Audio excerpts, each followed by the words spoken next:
বন্ধুরা, কি কিচেনে আমাদের সকলকে স্বাগত। আজকে আমি বানাবো চিংড়ির বিরিয়ানি। তার জন্য আমি তেল বসিয়ে দিয়েছি, সাদা তেল। তেলটা গরম হয়ে গেছে। এর মধ্যে দেবো গোটা গরম মসলা, লবঙ্গ, এলাচ, দারচিনি, একটা শুকনো লঙ্কা, গোটা জিরে। ফোড়ন থেকে খুব সুন্দর গন্ধ বেরিয়েছে। এবারে আমি দেবো পেঁয়াজ। আমি একেবারে হাঁড়িতে করে নিচ্ছি। এবার দেবো গ্রেট করা রসুন, গ্রেট করা আদা। যতক্ষণ না কাঁচা গন্ধ যায় ততক্ষণ আমি কষিয়ে নেব। এবার দেবো কোচানো টমেটো। এবার দেবো পরিমাণ মতো লবণ। এবার দেবো হলুদ গুঁড়ো, ঝালের জন্য লঙ্কার গুঁড়ো, ঝাল যে যেমন খাবেন সেই অনুযায়ী দেবেন। ধনের গুঁড়ো, জিরের গুঁড়ো। খুব ভালো করে কষিয়ে নেব। দেখুন তেল ছেড়ে দিয়ে মশলা কষানো হয়ে গেছে। এবার দিয়ে দেবো চিংড়ি মাছ। চিংড়ি মাছটা দিয়ে আমরা খুব ভালো করে নাড়াচাড়া করব। চিংড়ি মাছটা দিয়ে খুব ভালো করে নাড়াচাড়া করে নিচ্ছি। এখানে আলু চলে না, কিন্তু আমি আলু খুব পছন্দ করি। তার জন্য আমি কিছুটা আলু দেবো। আলু ভেজে রেখেছি, সেই আলুগুলো আমি দিয়ে দেবো।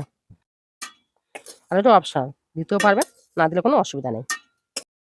এবার আমি সামান্য জল দেবো, দিয়ে ঢেকে দেবো যাতে চিংড়ি মাছটা সিদ্ধ হয়ে যায়।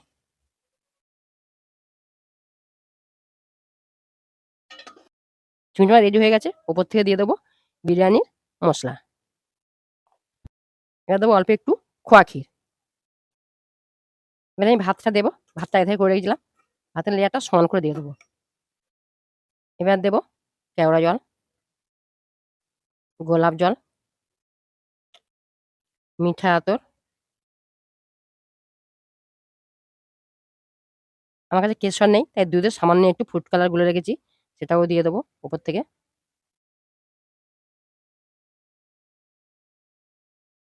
এবার দেবো ধনে পাতা, অল্প একটু চিনি, অল্প একটু লবণ, দেবো অল্প একটু খোয়া ক্ষীর। এবার আমি ঢেকে দেবো। 15 মিনিট লোতে রাখবো, 10 মিনিট রেস্টে রাখবো। 25 মিনিট পরে আমি দেখাবো। আমি বিরিয়ানি মশলা দিতে ভুলে গেছিলাম, এবার দিয়ে দিলাম বিরিয়ানি মশলা। দেখুন বিরিয়ানিটা আমার হয়ে গেছে, কত সুন্দর দেখতে হয়েছে। আমি তখন কিন্তু ঘি দিইনি। এবার আমি উপর থেকে দিয়ে দেবো ঘি। এবার আমি 2 মিনিটের জন্য ঢেকে দেবো। এবার আমি তুলে দেখাবো কত সুন্দর ঝরঝরে বা কত সুন্দর হয়েছে।